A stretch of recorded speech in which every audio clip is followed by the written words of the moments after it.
you must avoid approaching a builder to do your developments, your property developments. And a lot of people that I notice, when they're looking at developments, they go to a builder to do the developments, but builders are not developers. They don't specialize in that area. And that's the first point. Number one, they're not specialists. They're not experts in that area.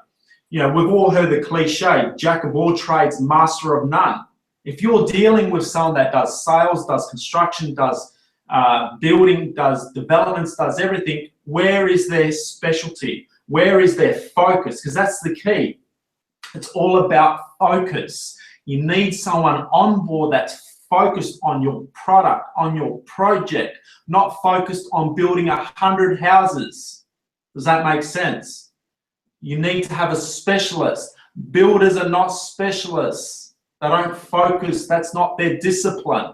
You need to go to someone that has a discipline, and that discipline is property development, because that's where the success is. So number one reason that I wouldn't go to a builder is because they're not specialists. Yes, I do use builders to build on my property, of course. I use builders when I do my land subdivisions. They do an excellent job packaging up product for the buyers. So they have their place, but they're not specialists in that area for developments. Number two, teams. And teams are extremely important. You need to have the right team. And I can guarantee you now that the builders don't have all the team in-house. You see, I have over 50 people on my team, different areas. You know, you've got engineering, you've got planning, you've got environmental consultants, you've got bushfire consultants, you've got water management consultants. These are all outsourced that are brought in. So you need to have the right teams. And if builders are not specialized in that area, the issue is they've got someone that's dealing in that area that hasn't got the expertise of longevity in these projects, and chances are they don't have the right team. So that's number two. Number three, type of developments. Now, depending on the type of developments that you're doing, you could have a land subdivision, which is, that can range from a duplex lot all the way up to 500 lot subdivision. You know, it could be an apartment construction. It could be that you're looking at an industrial type of development. It could be a commercial type of development. So if you go to a normal builder, the chances are they're not spread with the focus of these different asset classes in that one sector. So different product type, different development types. They might specialize on just developing some duplexes and constructing some duplexes, but they don't have that spread for for a 100 lot subdivision or a 10 lot subdivision, or some commercial or industrial, or even apartments. So they're all different. So the product is number five. They've got to be able to do the product that you're looking at. And chances are a lot of builders don't have that range to be able to cope with that. Now, builders are good and we need them. I don't mind builders. I've got a lot of builders on board, but what it comes back to is do you go to a builder for a development? And I personally wouldn't. I do the development, and then if I need the builders, I bring them in as a third party, if that makes sense. The tender process. Now, that's number five, the tender process. So when we develop land, or we go to construct some apartments or construct some units, the tender process is extremely important, because when we develop, the whole idea is to reduce time, reduce the costs, and increase the profitability.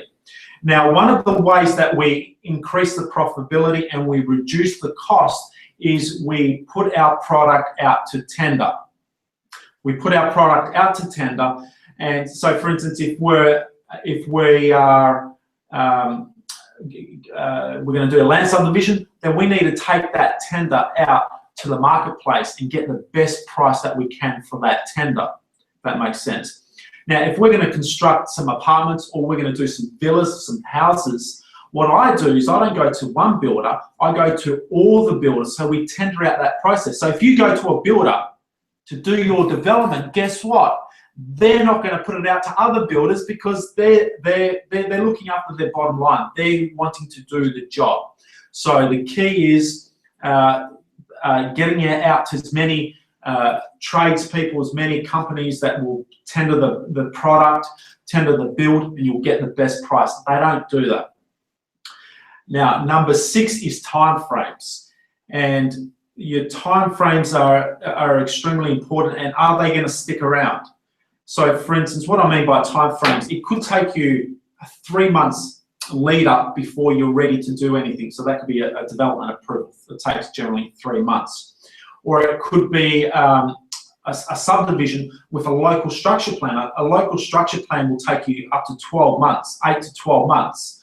So the builders are not, that's not their game. That's not their area. That's not their area of expertise where they're going to do all that for you and then package up at the end. So the timeframes, how long are they in it? And when, for instance, when I look at a development, I do a development, we are doing all the planning phase, we do all the engineering phase, we do the environmental if need be, and then we go through to the tender process. Then we do the designs. If we're going to do construction, the designs come before the tender, and then we go out. So we're in the process from start to finish, from start of site identification through to development, all the way through to the end product, which is selling that product to the consumer. So the timeframes are a big one that we need to take into consideration. Now, the final point that I would like to talk about is it becomes a conflict of interest. So you go to a builder, one builder to do the job. Obviously, the conflict of interest is they are doing that job for their product. The conflict of interest is you're not going to get anyone else to be able to price your product, if that makes sense. So I'm developing a site. I've got a great design, and then, or the builders, if you go to a builder, they're going to do the design. It doesn't mean it's going to be great. It's just going to be whatever the design that their planners come up with. And then it's going to come down to the construction component, because that's what they're after. They're after the building. They're building the product. You have to build product. You either provide land and the buyer builds a product, or you build the product for it. One way or another, you have to get a builder involved.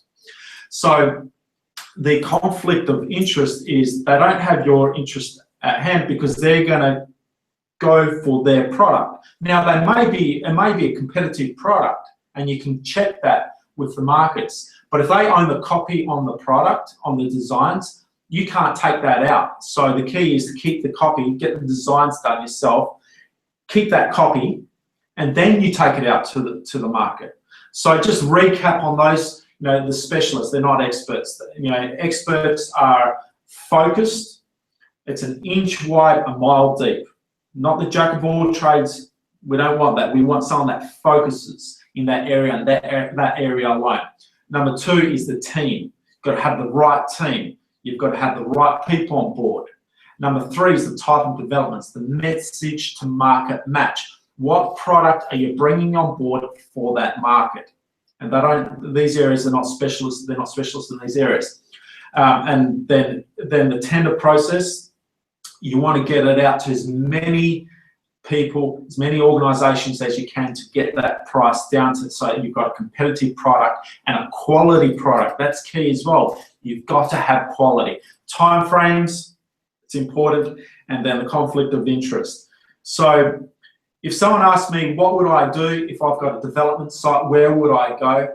I understand why people go to builders, because it just makes it easier for them, but it's not necessarily going to give them the best result.